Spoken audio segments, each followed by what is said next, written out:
Now this just might be considered the best beginner drone out on the market, considering that it can shoot 4K up to 60 frames per second.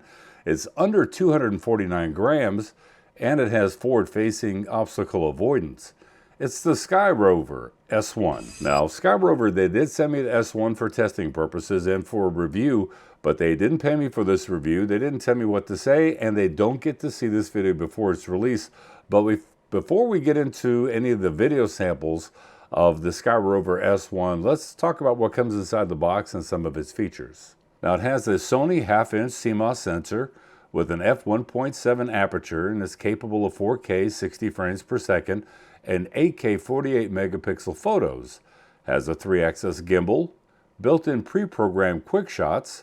Now it can also record 2.7K vertical videos for social media. Has up to 47 minutes of flight time per battery, and with the bundle kit you can get 3 batteries for up to 120 minutes of flight time.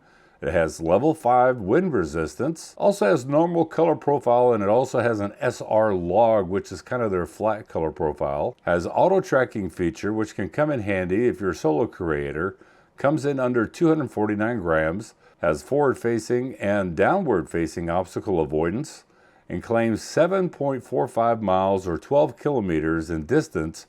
But remember folks, VLOS, visual line of sight. Don't ever try to fly a drone that far. So with that out of the way, let's talk about what really excited me about this drone. 4K 60 frames per second, forward-facing obstacle avoidance, under 249 grams, AI auto tracking, and up to 40 minutes of flight time on 1 battery, and it's all for under $250. Now if you've ever flown a DJI drone before, this one's going to kind of make you feel at home. The color and the image quality is very nice on it. Its flight and handling characteristics are great.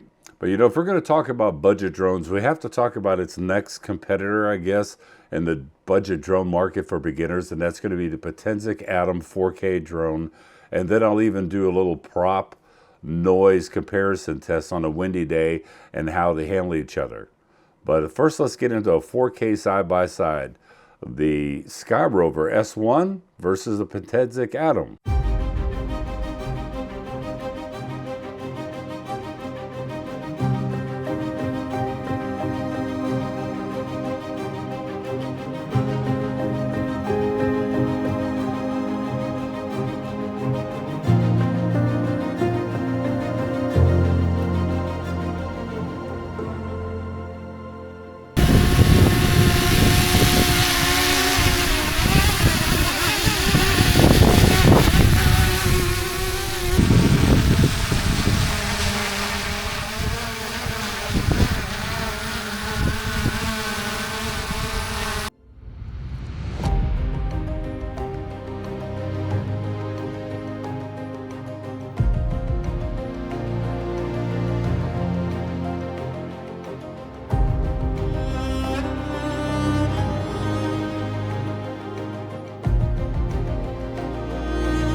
So as you can see, it's a very easy to fly drone. The image quality is very nice out of it. And when you have a nice 3-axis gimbal on it, it really helps stabilize that footage. So let's talk about some of the pros and cons of this SKYROVER S1. Video quality. It's got very nice video quality, 4K 30 frames per second and also 4K 60 frames per second. It's got SR log footage profile, which is really nice if you like to color grade your footage like you saw the example that I did earlier. Quick shots. So if you like those little pre-programmed flights that you can do for quick shots, like a little orbit and all that, that's nice to have. The AI tracking feature. So it won't track a vehicle, but it will track a person. Now, it would have been nice if it could track a vehicle, but being a solo creator, having a drone that can actually just track and follow you is also a very nice feature to have. The app is extremely easy to use. It reminds me a lot of a DJI app, so that's always a plus. It's got very good battery life. The battery life on it, now I got right around 30 minutes of flight time, and of course, it's going to differ depending on the wind, if you're flying it in sports mode, whatever the case may be, but you know, they claim 40 minutes. I got a solid 30 minutes, 29 minutes of flight time with it. So for me, 29 minutes, 30 minutes of flight time on a drone that's under 249 grams is a plus. Forward-facing obstacle avoidance. Yes, it doesn't have 360 obstacle avoidance, but forward-facing obstacle avoidance is very nice.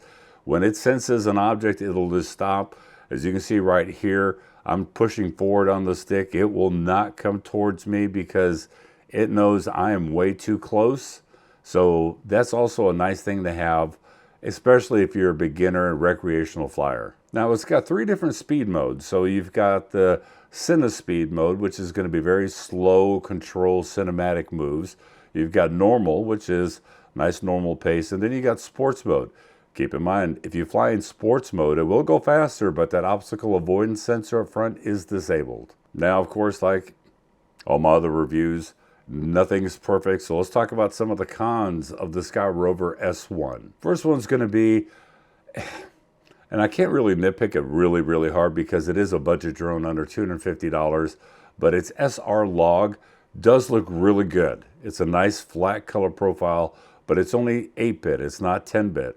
So if you're one that likes to really color grade your footage and push those colors around, you have to kind of be cautious because you can't push them around in 8-bit as much as you could with a 10-bit. Then I got to talk about the camera and gimbal tilt. So if you look side by side with the Potenzic against the SKYROVER S1, the horizon's got a little bit of a tilt to it. It doesn't happen always, but it does happen on occasion. And yes, I did calibrate the gimbal on it multiple times. I made sure that the rubber bands that are holding the gimbal in place weren't bound up or anything. Maybe that's something that can be addressed in a firmware issue. I don't know. But, you know, if we're going to talk about cons, then that's something that you have to kind of keep in mind. But other than that, would I recommend this drone? Absolutely. Especially if you're a new beginner getting into the hobby of drone flying. You're a recreational flyer. You want something that's got obstacle avoidance. You want something that can shoot really nice 4K at 30 frames per second, 4K at 60 frames per second, a little bit of a flat color profile with the SR log, and also the ability to be able to fly around 29, 30 minutes on a battery. That, to me, is a really good deal, especially, you know, considering its cost. Now, if you're an experienced drone pilot and you've flown some of the bigger DJI products, this drone is going to disappoint you. But like I said, this drone is not really marketed towards the experienced, seasoned drone pilot. It's more for beginners and recreational pilots that are just getting into the sport, I guess you can say, of filming some stuff for your family where you can get some really nice footage out of it and not have to worry about breaking the bank. So is this something that I recommend? Absolutely. I give it 2 thumbs up. Maybe there's going to be a firmware fix, and if there is a firmware fix, I will update down in the comment section below that the gimbal horizon tilt has been addressed, but I'll have product links down in the description below so that you guys can check it out for yourself. And as always, I'll catch you in the next review. Bye-bye.